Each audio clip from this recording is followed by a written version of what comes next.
संकटांना तोंड देता देता पुरता हिरमोड झालाय तुझा. हे असे प्रसंग माझ्याच बाबतीत का घडतात ह्याचाच सतत विचार करत असतोस ना. आता मन लावून शांतपणे ऐक, कारण आज जी गोष्ट मी तुला सांगणार आहे ती तू उदाहरणासह समजून घेतलीस की तुला असे प्रश्न कधीच सतावणार नाहीत. एकदा काय झालं, एक मनुष्य जंगलात एकटाच फिरकत होता. त्याला काही वेळात वाघाची डरकाळी ऐकू आली. त्याला तितकंसं धावता येत नव्हतं, पण हा वाघ आपल्या समीप असल्याचा त्याला भास झाला आणि अंगातली सगळी ताकद एकवटून तो त्याच्या नकळत घोड्याच्या वेगाने धावू लागला. ज्या जंगलातून बाहेर यायला त्याला अर्धा तास लागायचा, त्याच जंगलाचे अंतर त्याने अवघ्या 10 मिनिटात पूर्ण केलं होतं. तो बाहेर आला आणि मागे वळून पाहिलं, तेव्हा त्याच्या मागे कुणीच नव्हतं. आणि आपल्याला धावता येत नाही, आपण कमकुवत आहोत, हा त्याचा संभ्रम ह्या प्रसंगातून का होईना पुरता मिटून गेला. थांब, थांब, यातून तुला काय कळलं? अरे, तुझी अवस्था सुद्धा अशीच आहे. तुला स्वतःच्या ताकदीचा अंदाज नाही आणि त्याची जाणीव करून द्यायला संकट तुझ्या भोवती थैमान घालतात. आणि मग तू रडत खडत त्यांना सामोरं जातोस, पण त्यातून बाहेर मात्र निघतोसच ना. आणि हीच संकट तुला नकोशी वाटतात, पण ती तुझ्या सहनशीलतेची परीक्षा घेत असतात. वाघ मागे लागल्यावर जसं तुला घोड्यासारखं पळता येतं, तसंच संकट मागे लागल्यावर तू ते मिटवण्यासाठी जोमाने पळू लागतोस. आणि हेच हवंय आम्हाला. तुझा मेंदू जितका निद्रावस्थेत असेल ना, तितकी तुझी प्रगती खुंटेल.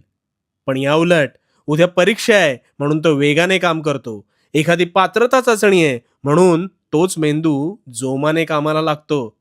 याचाच अर्थ एखादी गोष्ट किती दिवसात करायची हे तू मेंदूला सांगितलंस की ती कशी करायची हे तो तुला आपोआप सांगेल बघ. त्यामुळे ही संकट तुला मारायला नाही, तर कार्यतत्पर बनवून तुला तारायला येतात. त्यामुळे संकटांना भिवू नकोस, कारण भिवू नकोस, मी तुझ्या पाठीशी आहे. भिवू नकोस, मी तुझ्या पाठीशी आहे.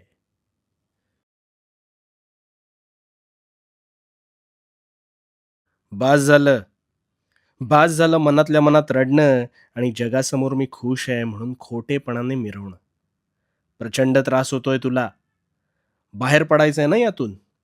मग आता शांतपणे मी काय सांगतोय ते ऐक. ह्या जाचातून मुक्त होऊन जाशील. मला सांग, घरात कधी प्रसन्न वाटतं रे?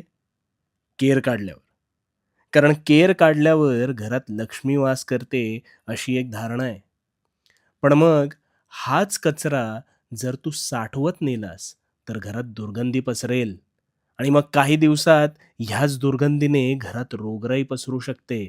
मग नको असलेला विचारांचा कचरा तो मात्र तू नेहमी कळत नकळत साठवत नेतोस, ज्याची मुळं तुझ्या मनात घट्ट घर करून बसतात आणि मानसिक स्वास्थ्य बिघडवतात. पण मग या विचारांना मानसन्मान कोण देतं रे? मला सांग ना, कोण देतं? तूच ना. आणि म्हणून आणि म्हणून ते तुझ्या मनात घर करून बसतात. तुझी चूक नसताना तूच ह्यात कोळ्यासारखा गुरफटत जातोस. आता यातून मार्ग कसा काढायचा ते सांगतो. मला सांग, डास जर तुला चावत असेल, तर त्याला रक्त प्यायला देतोस का रे? नाही ना. त्याला तिथेच मारण्याचा प्रयत्न करतोस. अरे मग तितकंच सोपं आहे असं समज. कुठल्याही निरर्थक विचाराला कुरवाळत बसायचं नाही. कुणीही काही मनाविरुद्ध बोललं, खटकेलंसं वागलं, तर ते बोलून मोकळे होतात. तू मात्र त्याच विचारांनी रडत बसतोस, स्वतःला कोसत बसतोस. हे बघ, जे बोलायचंय ते बोलणार, जे राहायचंय ते कसेही राहणार आणि जे आपले नाहीत ते कसेही जाणार.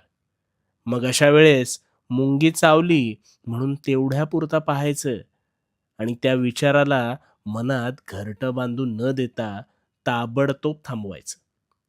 स्वतःसाठी थोडंसं बेफिकीर व्हायचं आणि सगळ्यांचा समाचार घ्यायला मी आहे ना. त्यामुळे भिवू नकोस. भिवू नकोस, कारण मी तुझ्या पाठीशी आहे. भिवू नकोस, मी तुझ्या पाठीशी आहे.